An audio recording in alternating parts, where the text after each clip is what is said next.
Hola, hola, qué gusto verte de nuevo en este espacio. El día de hoy vamos a hablar sobre los errores más comunes que cometen los inversionistas dentro de su proceso de inversión, como por ejemplo, al momento de necesitar flujo de caja, retirar recursos de sus inversiones sin pensar en los impuestos. Segundo, cómo la seguridad social nos puede afectar significativamente el porcentaje final de la utilidad de nuestras inversiones.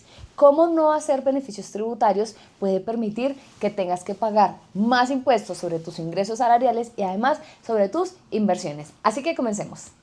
Muy bien. Primero hablemos sobre las personas que cuando necesitan flujo de caja suelen acceder a sus recursos, ¿cierto?, de ahorros que tienen y simplemente dicen, no, voy a ir a retirar el dinero porque tengo que hacer frente a esta obligación o quiero hacer otra inversión diferente a la que actualmente estoy. Y es que se ha vuelto común ver en las declaraciones de renta este tipo de mensajes en su información exógena. Retiro de recursos sin cumplimiento de requisitos. Y es que si tú estás invirtiendo en vehículos como por ejemplo los fondos de pensiones voluntarias, lo utilizaste en algún momento para pagar menos impuestos, pero simplemente vas al fondo y retiras ese dinero para pagar la cuota del carro, para comprar el viaje que quieres hacer o para simplemente invertir en otro vehículo de inversión diferente, como por ejemplo un fondo de inversión colectiva. El fondo, al momento en el que hagas el retiro, te va a cobrar una retención contingente. Muchas personas dicen, bueno, está bien, que me hagan la retención contingente. ¿De cuánto puede ser? Por ejemplo, del 7%. Y tú dices, ese porcentaje está bien.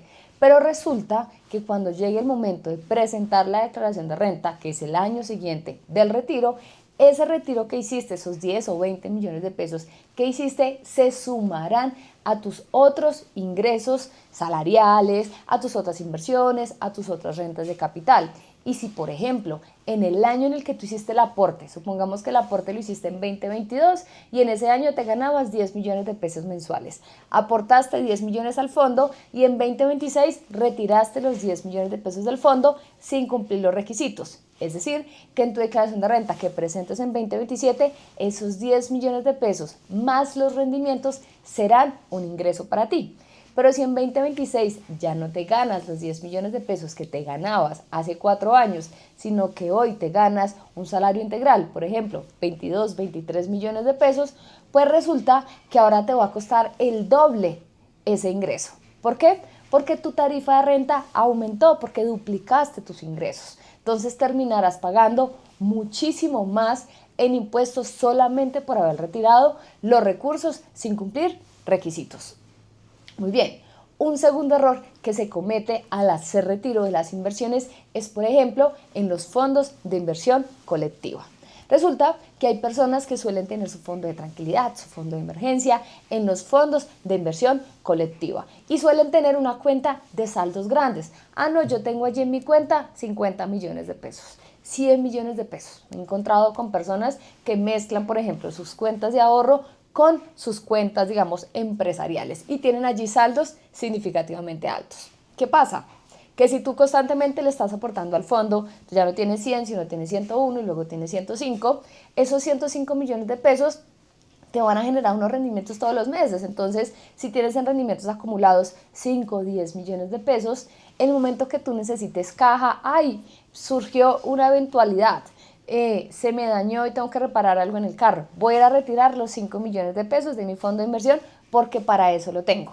Pues resulta que de esos 100 millones de pesos que tienes efectivamente unos rendimientos. En este caso dijimos que 5 millones de pesos. Pero si tú vas y retiras los 5 millones de pesos que necesitabas para hacer frente a la situación que te pasó con tu carro, pues el fondo que te va a entregar todos los rendimientos que generaste, porque los fondos de inversión colectiva te entregan primero los rendimientos y te dejan el capital para el final. Entonces, cuando tienes unas fiducuentas de montos muy altos, pues cada que vayas y hagas retiros o que en el mes a mes le vas metiendo más plata porque dices, no, a ese fondo yo le voy a agregar lo de los gastos de este mes mientras lo tengo que pagar y cuando ya tenga que pagar, lo saco. Pues lo que estás haciendo es sacar todos los rendimientos de periodos anteriores.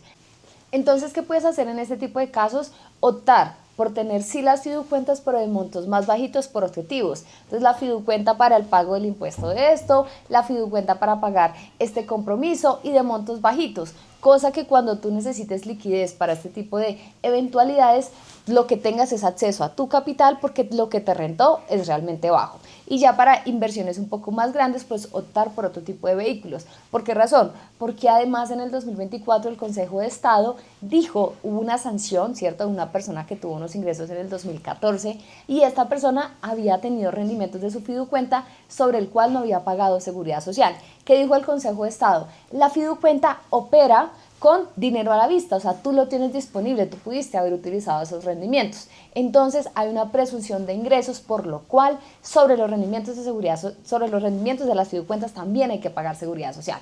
Por tal motivo, es muy importante que, como te digo, trates de tener rendimientos realmente bajos en este tipo de vehículos, que si además tú ya estás obligado a pagar seguridad social porque eres un independiente, porque eres un rentista de capital ya obligado a pagar, si tienes este tipo de vehículos con montos altos, pues te estás exponiendo a que haya una inexactitud en el cálculo de tu seguridad social.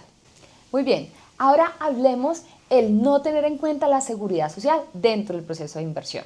Y es que en distintas ocasiones, en distintos lives y a través de información que emite a diario la Unidad de Gestión para Fiscales UGPP, ha dicho los rentistas de capital profesionales independientes que generen ingresos superiores a un salario mínimo estarán en la obligación de pagar seguridad social. Sí, aunque ya estés pagando como empleado, si tienes una segunda actividad como rentista de capital estarás obligado a pagarlo.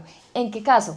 Cuando tus ingresos superen un salario mínimo y segundo, cuando efectivamente tengas capacidad de pago. ¿Qué quiere decir eso? Que tú tienes un ingreso, pero esos ingresos te podrás descontar unos costos, ¿cierto? Unos costos presuntos que la UGPP a partir del mes de mayo, ¿cierto? Nuevamente cambian los porcentajes para los rentistas de capitales del 28.08. En un video anterior ya hablamos de esto, también en la descripción les dejamos nuevamente la tabla de cuáles son los porcentajes y las actividades económicas para que tú decidas si quieres descontar el costo presunto o el costo real.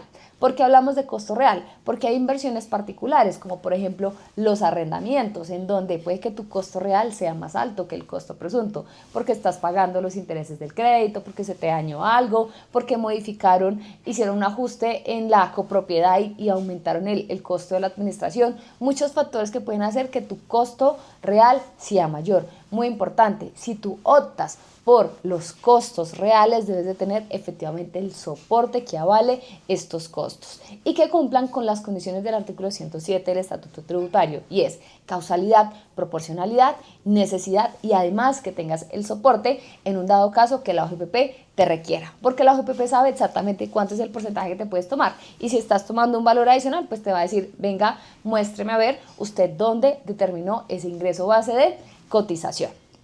Es muy importante que dentro de tu estrategia definas si quieres pagar seguridad social, ¿cierto? O dentro de tu estrategia definas de los 12 meses del año en cuál de los meses quieres pagar. Un mes de los 12 meses y llevas todos tus ingresos a ese mes, por ejemplo, o generar rentas de capital todos los meses, pero que descontando los costos nunca superes el salario mínimo, puede ser una segunda estrategia que se puede implementar. Acá es importante tomar decisiones informadas, saber exactamente qué ingresos estás teniendo y si tienes o no que pagar seguridad social. Ahora, el último error que se comete dentro del proceso de inversión es no hacer beneficios tributarios en rentas exentas y deducciones. Y es que si tú, por ejemplo, eres un joven que no tiene hijos, que no tiene crédito hipotecario, que tu empresa te paga la medicina prepagada, que no tienes un crédito con el ICETEX, sino que solamente tienes tus rentas exentas o las cesantías porque tienes un salario ordinario, pues tienes un espaciecito que aún te puedes descontar y disminuir la base sobre la cual estarás pagando impuestos.